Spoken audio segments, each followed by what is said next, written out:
অনেক অসুস্থ। পহেলা বৈশাখের জন্য একটা জামা বানাইতে দিছি। জামাটা মনে হয় বানাই দিতে পারবে না, গায়েও দিতে পারবো না। হ্যাঁ এভরিওয়ান, আসসালামু আলাইকুম। সবাই কেমন আছেন? আলহামদুলিল্লাহ আপনাদের বোন ভালো আছে। যাই হোক, আবার বেশি ভালো নাই। কালকে তো পহেলা বৈশাখ। আর আমার সোনাইয়ের কাছের থেকেই আমি জামা বানাই, অন্য কোনো হানের জামা বানাই না। সে এত পরিমাণে অসুস্থ।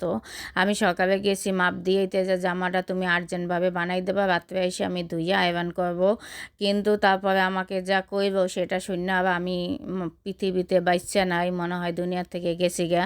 যাইয়া দেখি অনেক অসুস্থ, মানে দাঁড়াইতেই পারতেছে না। আর হ্যাঁ, অনেক হাই প্রেশার। প্রেশারটা এত পরিমাণে বাড়ছে, আপ ডাউন করে প্রতিদিন, দাঁড়াইতেই পারতেছে না। আর কিসের জন্য আমি বলছি তুমি ডাক্তারের কাছে যাও, এত প্রেশার কেন? তেঁতুল খাইতে আছে আর কান্না করতে আছে। বলে আমাকে যা বলছে সেইটার জন্য আমি অপেক্ষায় ছিলাম না। আমাকে বলে যে বোন তুই আমার জন্য দোয়া করিস, আমি যদি যদি মইরা সেরা যায় মাপ সাপ কইরা দিই। সেই শোনা তো আমি শুনতেই চাই না। আর আমি দুষ্টামি করছি আরও।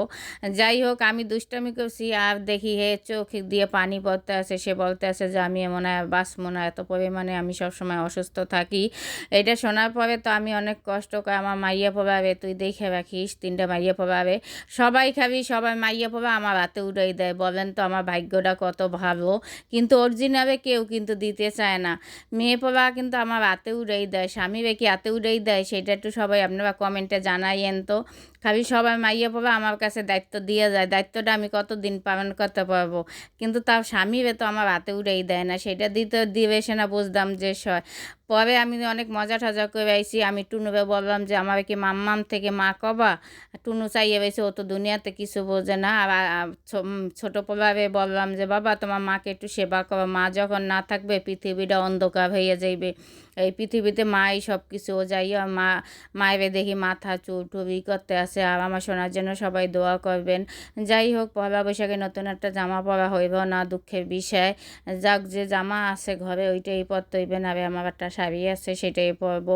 আর পয়লা বৈশাখের জন্য ওরকম জামা কাপড় কিনিও নাই। শাড়ি কেনার কথা ছিল, নিউ মার্কেট যাওয়ার কথা ছিল, সময় অভাবের জন্য যাইতে পারি নাই। আর শাড়িও কিনতে পারি নাই। পুরানো যে শাড়ি আছে ওইটাই পরবো যদি ছুটি থাকে। আর না থাকবে, যেহেতু আমার সোনাই অসুস্থ, আমার মনটাও খারাপ। আর টুনুর জন্য একটা শাড়ি কিনে দিছি। সেই শাড়ির বেলাস পেটিকোট ওর মা বানায় নাই, সে তো অসুস্থ। সে যা বিদায় নিয়েই গেল আমার থেকে।